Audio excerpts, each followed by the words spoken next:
ছাত্ৰ ছাত্ৰীসকল দশম শ্ৰেণীৰ গণিত কিতাপখনৰ আৰু এটা এক্সাৰচাইজ ৰিভিজন 4টো কৰিবলৈ লৈছোঁ। তোমালোকৰ প্ৰথম কুৱেশ্যনটো দিছে মান নিৰ্ণয় কৰা।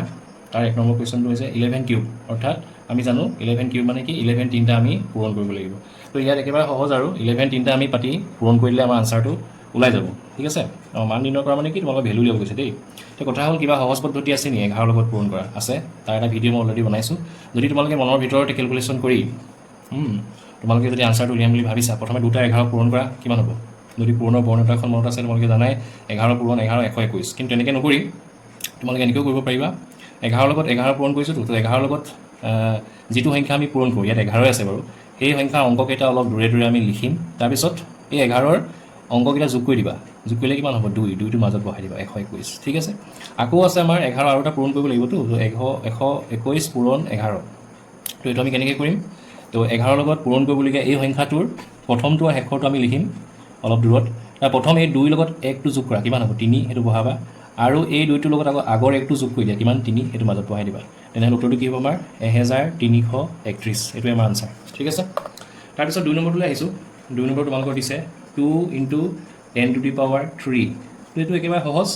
2 পূৰণ 10⁻³ মানে কি? 1 10 10 10 তিনিটা পাতি মানে পূৰণ কৰিব লাগে। ঠিক আছে, তেনেকৈ নকৰি আমি যদি চাওঁ সহজ নিয়মত আমি কি লিখিম? ইয়াত 1 থাকিব নহয়, সেই 1টো লিখিবা। আৰু 0 যিটো কিউব আছে, গতিকে 0 আহিব কেইটা? পিছত 3টা আহিব। 1ৰ পিছত 3টা 0 লিখি দিবা, তেতিয়া আনচাৰটো ওলাব। তাৰপিছত 2টো পূৰণ কৰি দিয়া, কিমান হ'ব? 2000। সেইটোৱে আমাৰ আনচাৰ হ'ব। ঠিক আছে, 3 নম্বৰটোলৈ আহিছোঁ। 3 নম্বৰটো দিছে তোমালোকৰ, ৰ'বা মই স্ক্ৰীনটো আহিছে নে চাওঁ, ঠিকে আছে, ½ টু দি পাৱাৰ -5। ঠিক আছে, এইটো মই তোমালোকক একেবাৰে সহজ নিয়মত শিকাই দিছোঁ। বহুত ধৰণে কৰিব পাৰি এইটো অংক। তোমালোকৰ এটা সূচকৰ নিয়ম আছে, a two the power -m হ'লে আমি কেনেকৈ লিখোঁ? 1 টো ওপৰত ফিক্স থাকেই, ডিভাইডেড বাই এই মাইনাছটো প্লাছ হৈ যায় আৰু a two the power m হৈ যায়, প্লাছ m হৈ যায়, মাইনাছটো প্লাছ m হৈ যায়। তেনেহ'লে এইটো ধৰণে যদি আমি চিন্তা কৰোঁ, ঠিক আছে, তো ইয়াক আমি কেনেকৈ লিখিব পাৰিম? 1 টো ওপৰত থাকিবই ফিক্স, আৰু তলত কি আহিব? ½ ভূমি বেছটো, আৰু এই -5টো কি হৈ যাব? +5 হৈ যাব। ঠিক আছে, তাৰপিছত পিছৰ লাইনটোত কি হ'ব? 1 টু দি পাৱাৰ 5 মানে কি? 1 পূৰণ 1 পূৰণ 1, এনেকৈ 1 5টা পাতি পূৰণ কৰিব লাগিব, গতিকে 1 হ'ব। ঠিক আছে, আৰু তলত 2 আছে, 2 টু দি পাৱাৰ 5 মানে কিমান? 2 5টা যদি মই পূৰণ কৰোঁ, কিমান হ'ব? 32 হ'ব। এইটো ঠিক আছে। ইয়াৰ পিছত আমি চাওঁ কি হৈ আছে বাৰু, যদি মই LP স্কুলৰ মতে চাওঁ, 1ক হৰণ কৰি আছে 32/1, এই বস্তুটো বুজাইছে। তো আমি LP স্কুলত কি কৰিছিলোঁ? হৰণ চিনটো যেতিয়া পূৰণ কৰি দিওঁ, তেতিয়া কি হয়? ভগ্নাংশটো উল্টা হৈ যায়, 32টো ওপৰলৈ গুচি যায়, তললৈ 1। তেনেহ'লে 1 পূৰণ 32, উত্তৰটো কিমান হ'ব? তেনেহ'লে আমাৰ 32, কাৰণ 1 32ক হৰণ কৰিলে 32, আকৌ সেই 32ৰ লগত আগৰ 1টো পূৰণ কৰিলে 32 হ'ব। গতিকে আমি ইমানখিনি আমি দেখুৱাব নালাগে LP স্কুলত কৰা নিচিনাকৈ। আমি কি কৰিম তেনেহ'লে? বুজি পালোঁ, এই তলৰ ভগ্নাংশটোৰ হৰটো ওপৰলৈ গুচি যায়, অৰ্থাৎ এনেকুৱা হৈ যাব 32, আৰু তলৰ 1টো তলতে থাকি যাব, এইটো আমি সেই বুলি কওঁ। গতিকে 1 পূৰণ 32, 32ক 1 হৰণ কৰিলে 32। এটা ছিষ্টেম এইটো দেই, তোমালোকে এইটো স্ক্ৰীনশ্বট মাৰি দিব পাৰা। ঠিক আছে, তো আৰু এটা ছিষ্টেম কি আছে, এইখিনি মোহাই দিছোঁ। আৰু এটা ছিষ্টেমত কৰিব পাৰিবা অংকটো। তোমালোকে পৰীক্ষাত কি কৰিব? এইটো সহজ হ'ব। যেতিয়াই পাৱাৰটো তোমালোকে মাইনাছত দেখিবা আৰু বেছটো ফ্ৰেকশ্যনত থাকিব, ভগ্নাংশত থাকিব,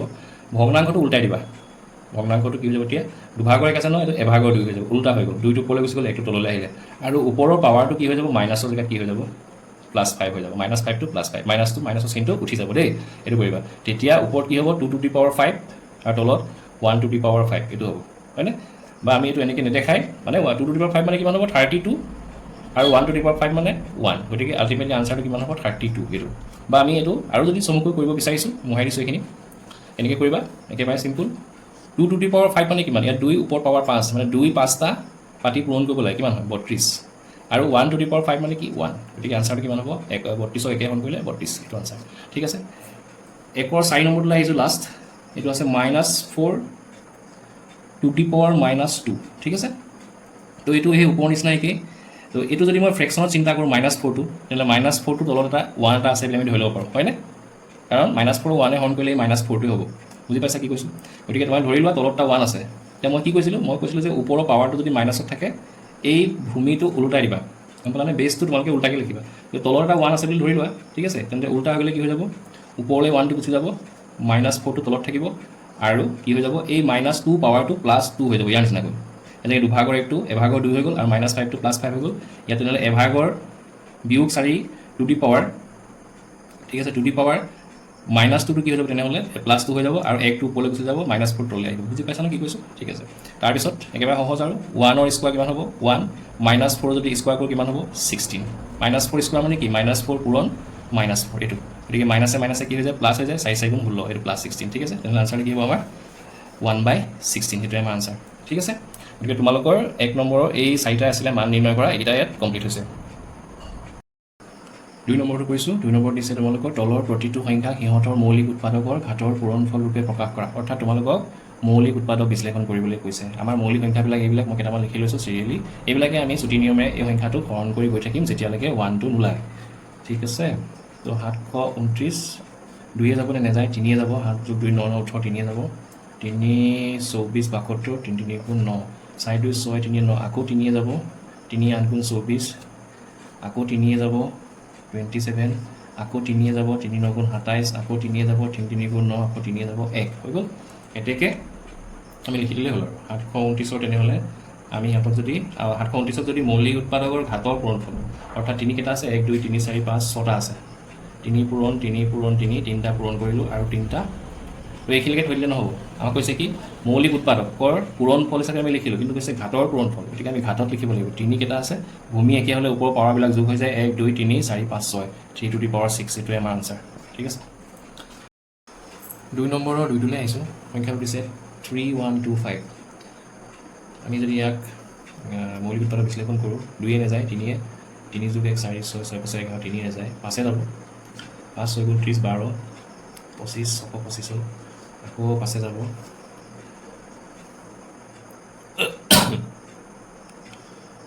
125 আকৌ 5 যাব 25 আকৌ 5 যাব 5 শেষত 5 যাব 1 এতেকে আমি কি গম পালোঁ 3125ৰ মৌলিক উৎপাদক বিশ্লেষণত 5 কেইটা আছে 1 2 3 4 5টা 5 পূৰণ হৈ আছে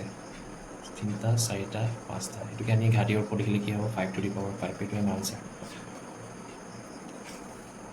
গৈছোঁ সংখ্যাটো দিছে 36শ 2 যাব 2 টং 36 1800 হ'ব আকৌ 2 যাব 2 9 18 900 হ'ব 2 যাব 45 আকৌ 2 যাব এবাৰ 2 নাযায় 2 4 পাছে 9 3 যাব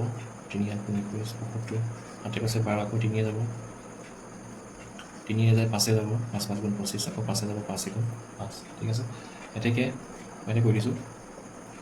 এতেকে 3600ৰ মৌলিক উৎপাদক বিশ্লেষণ আমি কি পালোঁ 2 1 2 3 4 2 4টা পূৰণ 3 2টা পূৰণ আৰু 5 2টা পূৰণ হৈ থাকে ঠিক আছে তো আমি ঘাটত দিলে কি হ'ব 1 2 3 4 2 টু দি পাৱাৰ 4 ইনটু 3 2টা আছে 3 স্কোৱাৰ আৰু 5 দুটা আছে 5 স্কোৱাৰ এইটো আমাৰ আনচাৰ একেবাৰে সহজ এইবিলাক 2 নম্বৰৰ চাইটোলৈ গৈছোঁ চাইটোত তোমালোকৰ দুটা সংখ্যাৰ পূৰণফল দিছে তোমালোকে ভয় খাব নালাগে মানে তোমালোকক ধৰি লোৱা 16 বুলি কোৱা নাই 16 বুলি কোৱা নাই তোমালোকক কৈছে যেনিবা 2 পূৰণ 8 হয়নে এইটো কথা মানে গতিকে এই দুটা সংখ্যা হ'ব দুটা সংখ্যা যদি মই পূৰণ কৰি দিওঁ মানে এই দুটা সংখ্যা পূৰণ কৰিলে যিটো সংখ্যা হ'ব তাৰ মানে আমি মৌলিক উৎপাদক বিশ্লেষণ কৰিব লাগে আৰু উৎপাদকবিলাকক ঘাটত লিখিব লাগে দেই তো আমি কি কৰিম তেনেহ'লে এই দুইটাৰে আমি বেলেগে বেলেগে মৌলিক উৎপাদক বিশ্লেষণ কৰিম 108 আৰু মোৰ কলমটো মিছ কৰিছে মই বেলেগ এটা লৈছোঁ আৰু 192 দুইটাৰে আমি বেলেগে বেলেগে মৌলিক উৎপাদক বিশ্লেষণ কৰিম প্ৰথমতে আমি 108টো কৰোঁ দেখিছোঁ 2 যাব 54 আকৌ 2 যাব 27 3 যাব 9 3 যাব 3 3 যাব 1 ঠিক আছে 192 2 যাব 2 9 18 12 2 96 2 যাব 48 2 যাব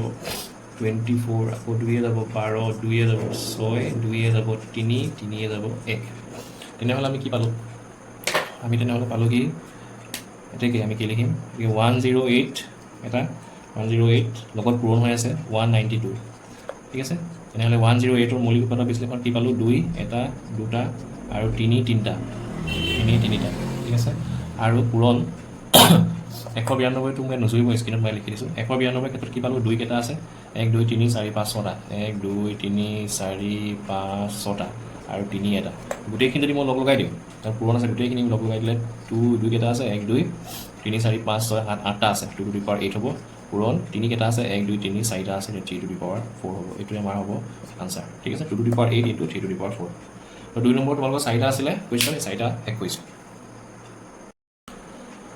3 নম্বৰলৈ আহিছোঁ 3 নম্বৰ তোমালোকক দিছে সৰল কৰা মানে তোমালোকক চিম্প্লিফাই জাষ্ট আনচাৰটো উলিয়াব লাগে শেষত এই মান নিৰ্ণয় কৰাৰ নিচিনা একেটাই তো ইয়াত একেবাৰে সহজ এতিয়া তোমালোকে এইটো চিন্তা কৰিবা ইয়াত পাৱাৰটো মাইনাছ হৈ আছে নাই হোৱা প্লাছ হৈ আছে প্লাছ টু গতিকে ইয়াত আমি উল্টাব নালাগে আমি তলৰ এটা 1 আছে বুলি ভাবি উল্টাই দিব নালাগে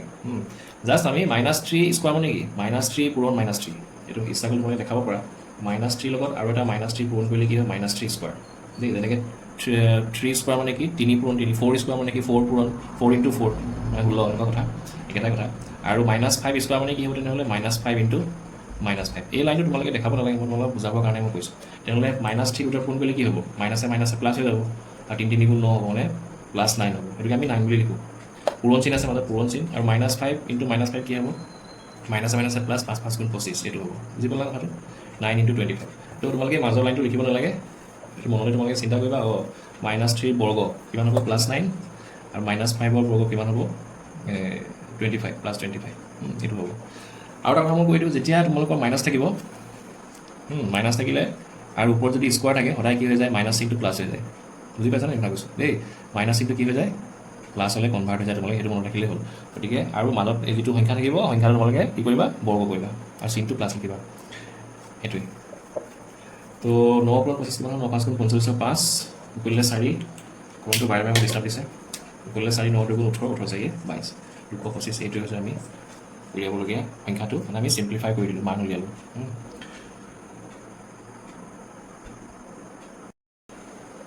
এই তোমালোকৰ 1 নম্বৰটো যিটো মাত্ৰ কৰিলোঁ মোৰ আৰু এটা কথা ক'ব থাকি গ'ল এইবোৰ অংক মানে কি হয় 2-3 ধৰণে কৰিব পাৰি আৰু এক ধৰণে কৰিব পাৰিবা সেইটো মই দেখাই দিলোঁ লগতে আমাৰ এটা সূচকৰ নিয়ম আছে কি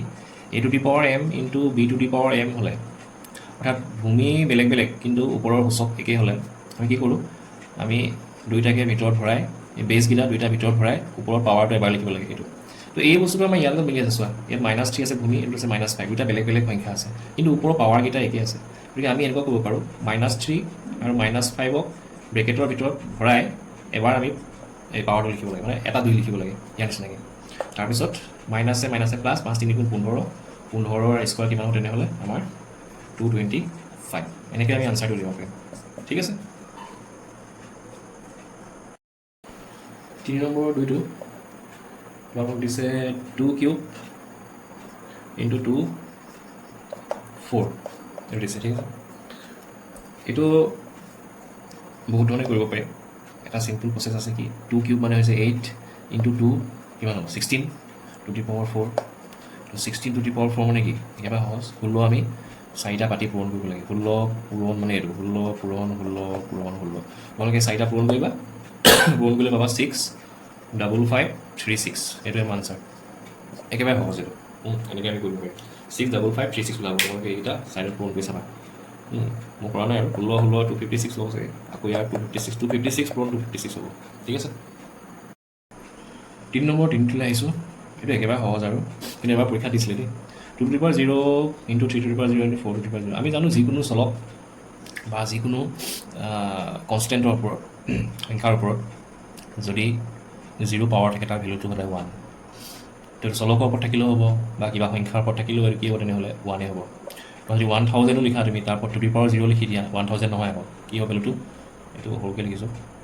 কি হ'ব 1 হ'ব বুজি পাইছা নহয় মাইনাছবিলাকো হ'ব বোলে -x টু দি পাৱাৰ 0 তেতিয়া 1 হ'ব বোলে y টু দি পাৱাৰ 0 তেতিয়া 1 হ'ব কথাবিলাক এনেকুৱা গতিকে 2 টু দি পাৱাৰ 0 মানে কিমান 1 3 টু দি পাৱাৰ 0 মানে কিমান 1 4 টু দি পাৱাৰ 0 মানে কিমান 1 তিনিটা 1 গুণ কৰিলে কিমান হ'ব 1 এইটোৱে আমাৰ আনচাৰ একেবাৰে সহজ এইটো ঠিক আছে 3 নম্বৰ শেষৰটোলৈ আহিছোঁ তোমালোকে চোৱা ইয়াত 5/8 আছে ইয়াত 8/5 আছে ঠিক আছে আমি ইচ্ছা কৰিলে এইটো আমাৰ 2-3 ধৰণে আমি কৰিব পাৰোঁ দুইটাই আমি যদি ভূমি একে কৰি লওঁ তেতিয়া ওপৰৰ পাৱাৰকেইটা আমি যোগ কৰি দিব পাৰিম হয়নে অলপ আগতে পাইছিলোঁ এইটো এনেকুৱা হ'লে কি কৰিব পাৰিম ওপৰৰ পাৱাৰকেইটা কি হৈ যায় যোগ হৈ যায় এইটো আমি কি কৰোঁ এইটো 5/8টো 5/8 বুলি থৈ দিওঁ -7 আছে -7 কৰোঁ এতিয়া 8/5টো এনেকুৱা কৰিব লাগে 5/8 এইটো উল্টাই দিব লাগে মই কৈছিলোঁ এইটো যদি উল্টাই দিওঁ তেতিয়া কি হৈ যায় এই ওপৰত থকা পাৱাৰটো চাইনটো কি হৈ যায় বেলেগ হৈ যায় মাইনাছ থাকিলে কি হ'ব প্লাছ হ'ব আৰু প্লাছ থাকিলে কি হ'ব মাইনাছ হ'ব গতিকে -4টো কি হৈ যাব এইটো +4 হৈ যাব এতিয়া এই ভূমি একে হৈ গ'ল মানে এই এইটো এই গোটেই এইটো 5/8 এটা সংখ্যা ঠিক আছে বাস্তৱ সংখ্যা আৰু এই পিছৰ এইটো কোনটো হয় এইটো একেটাই 5/8 দুইটা সেইকাৰণে একেই লিখিছে গতিকে দুইটা একেই হ'ব লাগিব আৰু ওপৰৰ পাৱাৰকেইটা এটা -7 এইটো m2 হৈ আছে মানে 4 n2 হৈ আছে তেনেহ'লে আমি পিছৰ লাইনটোত কি কৰিম ভূমি বা বেছ লিখিম 5/8 যেনেকৈ a লিখিছে a থকাৰ কাৰণে a হৈছে ইয়াত 5/8 আছে কাৰণে 5/8 হ'ব বেছটো লিখিলোঁ ওপৰত পাৱাৰটো কি হ'ব এই পাৱাৰকেইটা মানে যোগ হৈ যাব -7 + 4 তো আল্টিমেটলি আমাৰ কি হ'বগৈ 5/8 - 3 এইটো হ'ব হয়নে ইয়াত মই নোযোগ স্ক্ৰীণত মই এপ্লাই কৰি দিছোঁ ঠিক আছে মই এপ্লাই কৰি দিছোঁ তেনেহ'লে এই এতিয়া কি হ'ল চিম্প্লিফাই হৈ গৈ আছে এতিয়া এই মাইনাছটো তোমালোকে প্লাছ কৰিব লাগিব পৰীক্ষাত কেনেকৈ কৰিবা আকৌ উল্টাই দিয়া এইটো ওপৰত লিখি দিয়া 5টো তলত লিখি দিয়া হৈ গ'ল প্লাছ হৈ গ'ল এইটো চিম্প্লিফাই হৈ গ'ল তোমালোকে ইচ্ছা কৰিলে পৰীক্ষাত এইখিনিয়ে থৈ দিব পাৰিবা নহ'লে তোমালোকে আৰু এটা যদি লাইন লিখিম বুলি ভাবিছে কি কৰিব লাগিব 8⁻³ মানে অৰ্থাৎ 8 তিনিটা পূৰণ কৰি ওপৰত আনচাৰ লিখিব লাগিব ঠিক আছে আৰু তলত 5 আছে 5⁵³ মানে 5 তিনিটা পূৰণ কৰি তলত আনচাৰ লিখিব লাগিব তো 5⁵³ মানে কি 5 + 25 5 125 আৰু 8⁵³ মানে কিমান হ'ব 64 8 × 8 64 দুটা পূৰণ কৰিলে আৰু এটা পূৰণ কৰিলে কিমান হ'বগৈ 8 × 4 = 32 কৰিলে 3 8 × 4 = 48 3 51 552 এইটো আমাৰ আনচাৰ হ'ব একেবাৰে চিম্প্লিফাইড ফৰ্মত কি হ'ব 512 / 125 এইটো তোমালোকৰ 3 নম্বৰৰ 4টো শেষ হৈ গ'ল তোমালোকৰ 3 নম্বৰত এই 4টা অংক আছিলে এতিয়া শেষ কৰিছোঁ 3 নম্বৰ 4টো এইটো আৰু এক ধৰণে কৰিব পাৰি সেইটো দেখাই দিম সদায় মাইনাছ পাৱাৰ থাকিলে প্লাছ কৰিয়ে ল'বা এইটো আৰু দুই ধৰণে কৰিব পাৰি মই তাৰে এটা নিয়মে দেখাম দেই এই মাইনাছ হ'লে প্লাছ কৰি ল'বা গতিকে কেতিয়া প্লাছ হ'ব ওলোটাই দিবা ওলোটাই দিলা 8/5 হৈ গ'ল তেতিয়া ওপৰ পাৱাৰটো প্লাছ হৈ গ'ল +7 এইটো ওলোটাই দিয়া 5/8 হৈ গ'ল তেতিয়া ওপৰ পাৱাৰটো কি হৈ গ'ল +4 হৈ গ'ল তাৰপিছত আমাৰ এনেকুৱা সূচকৰ নিয়ম আছে নহয় মনত আছেনে নাই a/b m ভাঙিলে কি হয় ওপৰত a টো ওপৰতো m পাৱাৰটো আহে b টো ওপৰতো একেটা পাৱাৰ আহে m তেতিয়া কি হ'ব তেনেহ'লে 8⁻⁴ ওপৰত 7 5⁻⁴ ওপৰত 7 হয়নে ইয়াৰ নিচিনাকৈ মানে দেই এইটো 5 5টোৰ ওপৰত পাৱাৰ 4 আহিব তলৰ 8টোৰ ওপৰতো পাৱাৰ 4 আহিব তাৰপিছত এইটো কাটি দিলেও হয় নহ'লে তোমালোকে এইটোও কৰিব পাৰা এইটো মই শিকাই দিছোঁ ঠিক আছে এইটো মনত আছে নহয় মানে হৰণ হৰণচিন হ'ব জানিলে হৰণচিন এনেকুৱা হ'লে কি হয় তেনেহ'লে এই ওপৰটো যদি ডাঙৰ হয় তলটো সৰু হয় m - n এইটো মনত আছে এইটো এইটো কৰিব পাৰা 8⁻7 - 4 এইটো তেতিয়া 8⁻³ কি হ'ব 3 এনেকুৱা কথা ক্লিয়াৰ হৈছে তো আমি এইটো নকৰোঁ আমি কাটকুট কৰোঁ ঠিক আছে 8⁻4 ইয়াত 8 4টা 8 8টা আছে তেনেহ'লে 8 কেইটা থাকি যাব 8 3টা থাকি যাব সেইটো দেই বুজি পাইছানে কিছুমানে কি হ'ব ধুনীয়াকৈ কাটকুট কৰে মই দেখিছোঁ কেনেকৈ জানানে এই বস্তু দেখাইছোঁ দেই মই সেইটোত এনেকৈ আছে নহয় 5⁻7 8⁻7 এনেকৈ আছেতো তলত আছে 8⁻4 5⁻4 এই গোটেইটো কাটি নিদিয়ে ইয়াত একেই আছে নহয় এই 4টো কাটিব এই 7টো কাটিব ইয়াত 3 বুলি লিখিব এই 4টো কাটিব এই 7টো কাটিব এই 3 বুলি লিখিব 5⁻³ মানে এনেকুৱা কথা দেই এইটো ক'লে ইমান নকৰিবা আৰু তোমালোকে সম্পূৰ্ণ কাটিব লাগে আচলতে সম্পূৰ্ণ কাটিবা যে 8⁻4টোৱে আমি 8⁻7টো হৰণ কৰিলে কি পাম 8⁻3 5⁻4 আৰু 5⁻7 কি থাকিব 5⁻3 তো আল্টিমেটলি আমাৰ কি থাকিব 8³ তলত থাকিব 5³ মোৰ স্ক্ৰীণত আহিছে নহয় চাই লওঁ তো আল্টিমেটলি 8³ মানে কিমান হ'ব 512 হৈছেগৈ 5³ মানে হ'ব 25 5 225 হয়নে বাকী 125 চৰি 25 5 125 এইটো হ'ব তোমালোকৰ আনচাৰ দেই এনেকৈ তোমালোকে কৰিব পাৰিবা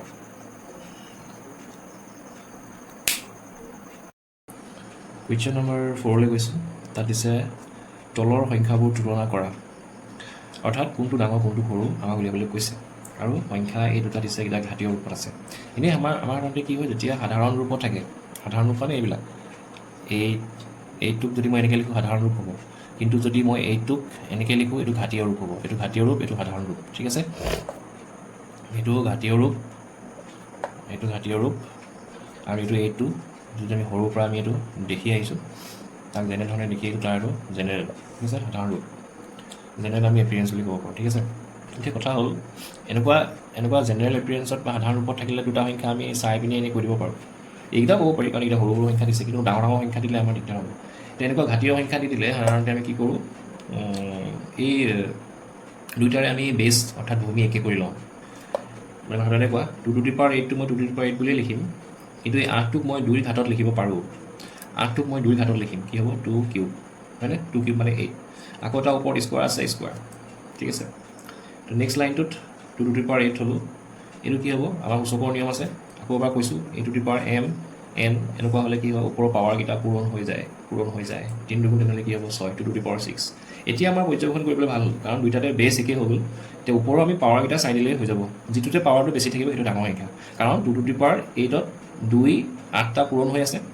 আৰু 2 টু দি পাৱাৰ 6ত 2 6টাহে পূৰণ হৈ আছে হয়নে তো স্পষ্টকৈ 2 টু দি পাৱাৰ 8টো ডাঙৰ আমি কি লিখিম যিহেতু 2 টু দি পাৱাৰ 8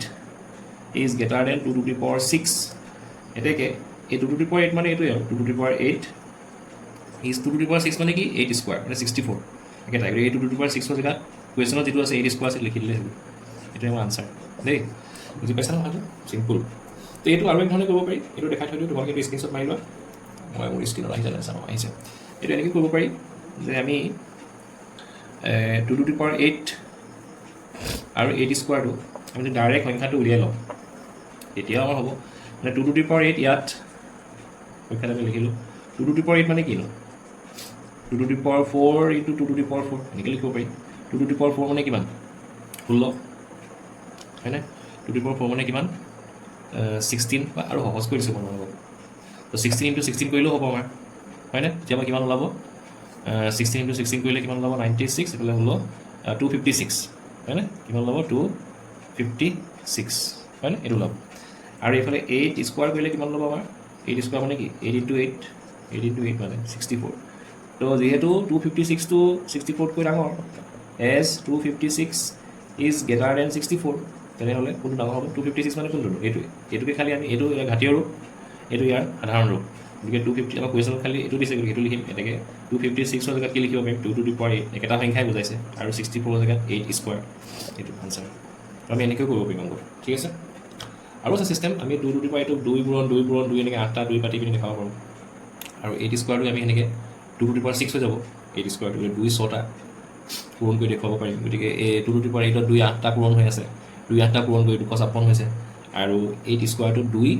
6টা পূৰণ কৰি 64 হৈছে গতিকে কোনো ডাঙৰ হ'ব 256টো মানে এই 2 টু দি পাৱাৰ 8টো ডাঙৰ হ'ব এনেকৈ আমি কৰিব পাৰোঁ ঠিক আছে মই ভাবিছোঁ তোমালোকে বুজি পাইছা 2 নম্বৰটোলৈ আহিছোঁ 2 নম্বৰটো যে তোমালোকক দুটা সংখ্যা আছে 2.7 ইনটু 10 টু দি পাৱাৰ 12 ঠিক আছে আৰু এইটো দিছে 1.5 ইনটু 10 টু দি পাৱাৰ 8 ইয়াত মানে কি কথাটো যেতিয়া আমাৰ এনেকুৱা 10 থাকিব 10 থাকিব 10ৰ ওপৰত তোমালোকৰ পাৱাৰ থাকিব আৰু পাৱাৰকেইটা বেলেগ বেলেগ হ'ব তেতিয়া তোমালোকে কি কৰিব পাৰা পাৱাৰকেইটা একেই কৰি ল'ব পাৰা এটা ছিষ্টেম পাৱাৰকেইটা একেই কৰিলে আগৰ এই সংখ্যাবিলাক অলপ চেঞ্জ হৈ যাব এতিয়া ইয়াত কি হৈছে এইকেইটা সংখ্যা আমি চাই এটা কথা গম পাইছোঁ 2.7টো কি হ'ব 1.5তকৈ ডাঙৰ সেইটো আমি গম পাইছোঁ কাৰণ দুইটাৰে ক্ষেত্ৰত এটাৰ আগত দশমিক আছে গতিকে আমি এনেই পৰ্যবেক্ষণ কৰি চকুৰে 27টো 15তকৈ যেনেকৈ ডাঙৰ তেনেহ'লে 2.7টো 1.5তকৈ ডাঙৰ হ'ব গম পাইছোঁ কিন্তু যেতিয়া 2.7টো 10 টু দি পাৱাৰ 12ৰ লগত পূৰণ কৰি দিয়া হ'ব আৰু 1.5টো 10 টু দি পাৱাৰ 8ৰ লগত পূৰণ কৰি দিয়া হ'ব তাৰপিছত যিকেইটা সংখ্যা ওলাব সেইকেইটা কেনেকুৱা হ'ব আমি গম পোৱা নাই ঠিক স্পষ্টকৈ ঠিক আছে কেলৈ গম পোৱা নাই কাৰণ এটা ওপৰত 12 আছে এটা ওপৰত 8 আছে বহুত ডাঙৰ এটা সংখ্যা আছে 10 টু দি পাৱাৰ 12 মানে গম পাইছে বহুত ডাঙৰ হ'ব 12টা 10 পূৰণ কৰিব লাগিব আৰু এইফালে 8টা 10 পূৰণ কৰিব লাগিব গতিকে ডাঙৰ সংখ্যা এটা হ'ব তাৰপিছত আকৌ দশমিকৰ কথা আহিব এটাৰ পিছত এটা আগত দশমিক দিব লাগিব সোঁফালৰ পৰা দুইটাৰ ক্ষেত্ৰতে তাৰপিছতহে আমি গম পাম কোনটো ডাঙৰ কোনটো সৰু ঠিক এইটো ক্ষেত্ৰত তোমালোকে কি কৰিবা দুটামান নিয়ম আছে ধৰি লোৱা দুটামান নিয়ম সেইকেইটা এটা মই কৈছোঁ তোমালোকক ক'লোৱেই যে তোমালোকে এই যিটো এইকেইটা একেই আছে সংখ্যাকেইটা 2.7 আৰু 1.5 এই 10ৰ যিটো পাৱাৰ আছে পাৱাৰকেইটা একেই কৰিবা ঠিক আছে তো মই কি কৰিম ডাঙৰটো ভাঙি দিম এই 12টো মই সৰু কৰিম ঠিক আছে তো ইয়াত চাই লোৱা বুজি পাবা 2.7 ইনটু 10 টু দি পাৱাৰ 12টো মই 10 টু দি পাৱাৰ 8 কৰিম ঠিক আছে এতিয়া 2.7 ইনটু 10 টু দি পাৱাৰ 8 কৰিলে আৰু কিমান থাকিলে 4 12 হ'ব ভূমি একে হ'লে ওপৰ পাৱাৰকেইটা যোগ হৈ যায় এতিয়া 8 যোগ 4 12 হ'ব ঠিক আছে এতিয়া এই যে 10 টু দি পাৱাৰ 4 হ'ল এইটো ইয়াত পূৰণ কৰি দিম কিমান হ'ব 27 পূৰণ কৰিলে একেবাৰে উজু 27 দশমিকটো নাই বুলি ধৰি লোৱা 27 লিখিলা 10 টু দি পাৱাৰ 4 মানে 10 আছে কেইটা 4টা মানে 0 4টা পিছফালে লগাই দিলা এই 4টা তাৰপিছত চাবা কেইটা আগত দশমিক আছিলে 2.7টোত এটা আগত দশমিক এই সোঁফালৰ পৰা এটা আগত দশমিক দি দিবা এই গতিকে দশমিকৰ পিছত শূন্যৰ ভেলু নাই গতিকে এই শেষৰ শূন্যটো আমি মোহাৰি দিম আৰু দশমিকটো আমাৰ তেতিয়া লুকাই যাব মানে কিমান হ'ব আমাৰ আল্টিমেটলি 2.7ৰ লগত আমি যদি 10,000 পূৰণ কৰোঁ কিমান হ'ব তেনেহ'লে 27,000 ইনটু 10 টু দি পাৱাৰ 8টো থাকি গ'ল এইটো আৰু এইটো পূৰণ কৰি এইটো পালোঁ এইটো থাকি গ'ল এইটো হৈ গ'ল ঠিক আছে বুজি পাইছা কথাটো আৰু তেনেহ'লে আমি দেখিলোঁ এতিয়া কি হৈ গ'ল এই দুইটা বেছ একেই হৈ গ'ল ভূমি একেটো আছিলে পাৱাৰকেইটা একে হৈ গ'ল 8 ইটোতো 1.5 আছে কিন্তু এই সংখ্যাটো কি হৈ গ'ল 27,000 হৈ গ'ল 2.7 পৰা 27,000 হৈ গ'ল হয়নে হ'ল নাই বাৰু যিহেতু 27,000টো 1.5তকৈ ডাঙৰ আৰু এইকেইটা একেটাই সংখ্যা হ'ল তেনেহ'লে আমি স্পষ্টকৈ ক'ব পাৰিম এতেকে কি লিখিব পাৰিম এতেকে 2 বা যিহেতু এনেকৈ লিখি ল'ব পৰা যিহেতু 27,000 ইনটু 10 টু দি পাৱাৰ 8টো ডাঙৰ হ'ব 1.5 ইনটু 10 টু দি পাৱাৰ 8তকৈ এতেকে এইটো মানে আকৌ আমাৰ এইটোৱে একেটাই 2.7 ইনটু 10 টু দি পাৱাৰ 12 সেইটোৱে হয়নে is greater than 1.5 into 10 two the power 8 সেইটো চিষ্টেম ঠিক আছে এনেকৈ তোমালোকে কৰিব পাৰিবা এইটো আৰু এক ধৰণে তোমালোকে লিখিব পাৰিবা পৰীক্ষাত এইটো মই দেখাই দিছোঁ এই দুইটা লগে লগে লিখিবা আৰু 1 CD 2.7 টু 2.7 ইনটু এই 12টো ভাঙিবা ইয়াত 8 আছে নহয় এটা 8 কৰিবা তেতিয়া এইফালে থাকিব 4 কমাই দিছিলোঁ কমাই দিছোঁ এইটো একো নকৰিবা 1.5 ইনটু 10 টু দি পাৱাৰ 8 থৈ দিয়া এতিয়া এইটো 10 টু দি পাৱাৰ 8টো থাকিব এই 10 টু দি পাৱাৰ 4 লগত 2.7 আমি পূৰণ কৰিম কিমান হ'ব আপোনালোকক মই দেখাইছোঁ কেনেকৈ পূৰণ কৰা 27 1 2 3 4টা লিখিম এটা আগত দশমিক গতিকে সোঁফালৰ পৰা এটা আগত দশমিক দিম এইটো তাৰপিছত এই শূন্যটো কাটি দিলেও হ'ব বা আমি এইটো মোহাৰি দিলেও হ'ব ঠিক আছে কাটি দিলেও হ'ব আমি এনেকৈ মোহাৰি দিলেও হ'ব একদম শেষত কি পালোঁ তেনেহ'লে 27,000 সেইফালে বোলে 27,000 এইটো মোহাৰি দিছোঁ এতিয়া মই তোমালোকে তেতিয়া ভালকৈ ধৰিব পাৰিবা ভিডিঅ'টো 27,000 পূৰণ চৰি 27,000 পূৰণ 10 টু দি পাৱাৰ 8 গতিকে এইটো এইকেইটা যিহেতু একেই 10 two the power 8 10 two the power 8 আমি অকল তুলনা কৰিবলৈ হ'লে এইকেইটা চালেই হ'ল এইটো 27,000 এটা গোটা সংখ্যা এইটো 1.5 বহুত ডাঙৰ 27,000টো 1.5টো বহুত ডাঙৰ হয়নে তো আমি কি লিখিম যিহেতু 27,000 into 10 two the power 8 greater than 1.5 into 10 two the power 8 এতেকে 2.7 into 10 two the power 12 is greater than 1.5 into 10 two the power 8 এইটোৱে এনচাৰ দেই ঠিক আছে এই অংকটো মই আৰু এক ধৰণে তোমালোকক কৰি দেখুৱাইছোঁ এইটো চাগে তোমালোকে আৰু উজু পাবা মই কৈছোঁ নহয় এই তোমাৰ এক্সাৰচাইজ ৰিভিজন 4 অংকখিনি বহুত ধৰণে কৰিব পাৰি তো ইয়াত আমি 2.7 ইনটু 10 টু দি পাৱাৰ 12টো এনেকৈ লিখিব পাৰোঁ পূৰণ কৰি দিয়াচোন সম্পূৰ্ণ 2.7 দশমিক নাই বোলে ধৰা দশমিক নাই 27 তো শূন্য আহিব কেইটা 12টা 1 2 3 4 5 6 7 8 9 10 11 12 ঠিক আছে কেইটা আগত দশমিক আছে 7টোৰ লগত এটা অংকৰ আগত দশমিক আছে তো সোঁফালৰ পৰা এটা আগত দশমিক এইটো এশ শূন্যটো কাট গ'ল তো আল্টিমেটলি কিমান হ'ল সংখ্যাটো 27 1 2 3 4 5 6 7 8 9 10 11টা হয় না ঠিক আছে 1 2 3 4 5 6 7 8 9 10 11 12টা আছিলে 11টা হ'ব ঠিক আছে আৰু 1.5 ইনটু 10 টু দি পাৱাৰ 8 সেইটো কিমান হ'ব দশমিকটো নাই বুলি ধৰিলে 15 পিছত 8টা শূন্য 1 2 3 4 5 6 7 8 এটা আগত দশমিক আছে গতিকে এইফালৰ পৰা এটা আগত দশমিক দি দিলোঁ কাটি দিলোঁ দশমিকটো তো কিমান হ'ল 15 1 2 3 4 5 6 7 তো স্পষ্টকৈ ওলাই আছে হয়নে এইটো এটা কেইটা অংক বিশিষ্ট সংখ্যা 11 12 13টা হয়নে 1 2 3 4 5 6 7 8 9 10 11 12 13টা অংক বিশিষ্ট এটা সংখ্যা আৰু এইটো কিমান 1 2 3 4 5 6 7 8 9টা অংক বিশিষ্ট এটা সংখ্যা তেনেহ'লে কোনটো ডাঙৰ হ'ব যিটোত অংক বেছি আছে এইটো ডাঙৰ হ'ব হা যিহেতু এইটো গ্ৰেটাৰ দেন এইটো এতেকে কি হ'ব 2.7 হয়নে 2.7 10 two the power 12 is greater than 1.5 into 10 two the power 8 এইটোৱে আনচাৰ এনেকৈ তোমালোকে কৰিব পাৰিবা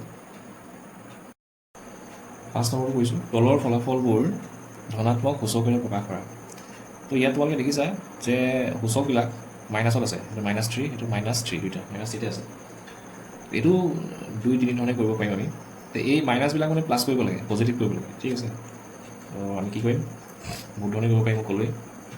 ইয়াত মই এপ্লাই কৰিম এইটো a two the power m into b two the power m হ'লে আমি এনেকৈ লিখিব পাৰোঁ দুইটা ব্ৰেকেটৰ ভিতৰত ভৰাই এটা পাৱাৰ লিখিব পাৰোঁ এয়া ওপৰৰ এই m পাৱাৰকেইটা কিন্তু সূচককেইটা একেই হ'ব লাগিব একেই আছে সূচককেইটা গতিকে মই লিখিব পাৰিম 2 ইনটু -7 এইকেইটা ব্ৰেকেটত ভৰাই দিলোঁ দুইটা এইকেইটা বেছকেইটা ওপৰৰ পাৱাৰটো -3 লিখি দিলোঁ হৈ গ'ল কিমান হৈ গ'ল -14 হৈ গ'ল পূৰণ কৰিলে -3 এতিয়া -7 হৈ আছে তো মই যে কৈছিলোঁ মাইনাছ থাকিলে তোমালোকে এইটো এটা ফ্ৰেকশ্যন বুলি ধৰি ল'বা এতিয়া -14টোৰ তলত কি আছে 1 আছে মাইনাছ পাৱাৰ থাকিলে বা সূচক থাকিলে চাৰ্ট থাকিলে সদায় এইটো ফ্ৰেকশ্যন এটা মনতে ভাবিয়ে ল'বা ফ্ৰেকশ্যন একো নাথাকিলে তলত 1 আছে তেতিয়া এইটো কেতিয়া পজিটিভ হ'ব -3টো এইটো ফ্ৰেকশ্যনটো উল্টাই দিব লাগে তো 1 বাই কি হৈ যাব এইটো -14 হৈ যাব এইটো আৰু ওপৰত এইটো পাৱাৰটো কি হৈ যাব +3 হৈ যাব তো আল্টিমেটলি এনেকৈ থৈ দিলেও হ'ব আমি আনচাৰটো 1ৰ কিউব মানে কিমান 1 আৰু -14ৰ কিউব আমি উলিয়াব নালাগে জাষ্ট -14 টু দি পাৱাৰ 3 এনেকৈ লিখি থৈ দিলে হ'ল এতিয়া চোৱা এই লাষ্টত আনচাৰটো আমাৰ কিহত ওলালে পাৱাৰটো পজিটিভত আছে প্লাছত আছে +3 হৈ আছে তেনেহ'লে আমি এইটো প্ৰকাশ কৰিলোঁ এইটোৱে আমাৰ আনচাৰ 1/-14 টু দি পাৱাৰ 3 এইটোৱে আনচাৰ ঠিক আছে এইটো অংক আৰু এক ধৰণে কৰিব পাৰি সেইটো দেখাই দিওঁ আমি এটা পাইছোঁ নহয় সূচকৰ নিয়ম -m হ'লে কি হয় 1/a two the power +m হৈ যায় হয়নে এইটো চাবা দেই এইটো হৈ আছে এইটো কেনেকৈ লিখিম 1/2 কিউব প্লাছ হৈ গ'ল এইটো হৈ গ'ল এনেকুৱা হৈ গ'ল এইটো পৰা এনেকুৱা 1টো থাকিবই ফিক্স পূৰণ এইটো কেনেকৈ কৰিম তেনেহ'লে 1/-7 আছে টু দি পাৱাৰ -3টো কি হৈ যাব +3 হৈ গ'ল হয়নে একেবাৰে সহজ তো এইখিনিতে তোমালোকে আনচাৰ থৈ দিলেও হ'ব এনেকৈ কাৰণ আমাৰ পজিটিভত লিখিব গৈছে হৈ গ'ল পজিটিভ মাইনাছত প্লাছ হৈ গ'ল কিন্তু আৰু চিম্প্লিফাই কৰোঁ বুলি ভাবিলে তেনেহ'লে 2 পূৰণ কি হ'ব এইটো অলপ আগতে মই তোমালোকক যিটো দেখাইছিলোঁ যে পাৱাৰকেইটা একে থাকিলে আমি এইকেইটা কি কৰিব পাৰোঁ যদি পূৰণ চিন আছে এইকেইটা আমি ব্ৰেকেটৰ ভিতৰত ভৰাই বেছকেইটা ওপৰত আমি এটা পাৱাৰ লিখি দিব পাৰোঁ অকল 1 পূৰণ 1 1 হ'ব আল্টিমেটলি কিমান হ'ব -14 টু দি পাৱাৰ 3 1 এইটোৱে আমাৰ আনচাৰ ঠিক আছে এনেকৈ কৰিলেও হ'ব দেই 5 নম্বৰৰ শেষৰ কুৱেশ্যনটো আহিছোঁ ইয়াত দুটা কুৱেশ্যনেই আছিলে একটো কৰিলোঁ দুইটো সেয়াই মই ক'লোঁ নহয় মাইনাছ থাকিলে কি কৰিবা সদায় ধৰি ল'বা এটা ফ্ৰেকশ্যন মানে এটা 1 আছে তলত উল্টাই দিয়া 1/-3 হৈ যাব হয়নে হৈ যাব আৰু ওপৰত পাৱাৰটো কি হৈ যাব পজিটিভ হৈ যাব এইটো প্ৰথমটো আমাৰ ভালেই পজিটিভ হ'লেই এইটো উল্টাই দিয়া -4 আছে নহয় 3টো ওপৰলৈ গুচি গ'ল 5টো তললৈ আহিলে তেতিয়া এই চিনটো কি হৈ যাব পজিটিভ হ'ব ঠিক আছে তেতিয়া আমি কি কৰিম 1 টু দি পাৱাৰ 4 মানে 1 1 পূৰণ 1 পূৰণ 1 পূৰণ 1 চাৰিটা 1 পূৰণ কৰিলে 1 হ'ব আৰু -3 টু দি পাৱাৰ 4টো আমি 81 ল'ব আমি নুলিয়াম জাষ্ট আমি -3 টু দি পাৱাৰ 4 লিখি থৈ দিলে হৈ গ'ল এইটো এনেকৈ আৰু এইটো 3 টু দি পাৱাৰ 4টো 3 to the power 4 3 to the power 4 এনেকৈ আৰু 5 টু দি পাৱাৰ 4 এনেকৈ থৈ দিলে আমাৰ আনচাৰটো হৈ যাব ঠিক আছে এতিয়া 3 to the power -3 to the power 4টো 3 টু দি পাৱাৰ 4 হ'ব একেটাই হ'ব ইচ্ছা কৰিলে অলপ চিম্প্লিফাই কৰিব পাৰোঁ কেলৈ হ'ব কথাটো এনেকুৱা যেতিয়া আমাৰ এটা নিগেটিভ ইণ্টিজাৰ থাকে মিক্স কৰি যাব নিগেটিভ ইণ্টিজাৰ তাৰ ওপৰত যেতিয়া পাৱাৰবিলাক মানে আচলতে চাৰ্টবিলাক সূচকবিলাক কি হয় ইভেন হয় কি ক'লোঁ মাইনাছ ইণ্টিজাৰ আৰু যদি ওপৰত এইবিলাক ইভেন হয় পাৱাৰবিলাক ইভেন হয় তেনেহ'লে আল্টিমেটলি এইটো কি হৈ যায় এক্স মাইনাছটো কি হৈ যায় প্লাছ হৈ যায় আৰু ওপৰত যিটো তোমাৰ পাৱাৰ থাকে যেনিবা 2 আছে এইটো 2 হৈ যাব মানে ছেম ওলাব যেনে ধৰি লওক -2 স্কোৱাৰ যিমান হ'ব 2 স্কোৱাৰ ইমানেই হ'ব 4 হ'ব সেইটো কথা কেতিয়া হ'ব পাৱাৰটো কিন্তু ইভেন থাকিব লাগিব এতিয়া এইটো যে তোমালোকে -3 টু দি পাৱাৰ 4 আছে 3 টু দি পাৱাৰ 4 চাবা দেই -3 টু দি পাৱাৰ 4 মানেও 81 আৰু 3 টু দি পাৱাৰ 4 মানেও +3 টু দি পাৱাৰ 4 মানেও 81 গতিকে আমি এইটো কাটি দিব পাৰোঁ মানে কটাৰ আগতে খালি তোমালোকে মাইনাছটো প্লাছ কৰি দেখুৱাই ল'বা এইটো 3 টু দি পাৱাৰ 4 লিখি ল'বা কাৰণ -3 to the power 4 3 to the power 4 একেটাই বস্তু আৰু এইফালে ওপৰতো 3 টু দি পাৱাৰ 4 আছে তেতিয়া এইকেইটা কাটি দিব পাৰিবা এইফালে ওপৰত 1 আছে এইফালে তলত 5 টু দি পাৱাৰ 4 আছে মই স্ক্ৰীনত আহিছে নাই চাই লওঁ তো আল্টিমেটলি মই লিখি দিছোঁ আনচাৰটো কি হ'ব 1 divided by 5 to the power 4 আৰু আমি দেখিছোঁ এই কি বুলি কয় সূচকটো পজিটিভ হৈ আছে আমাক কৈছিলে ধনাত্মক সূচকেৰে শেষত দেখুৱাব লাগে সেইটো তোমালোকৰ আনচাৰ এইটো আৰু বেলেগ ধৰণে কৰিব পাৰি মই এটা ধৰণে তোমালোকক দেখাই দিছোঁ তো এইখিনি 5 নম্বৰলৈকে তোমালোকৰ শেষ হৈছে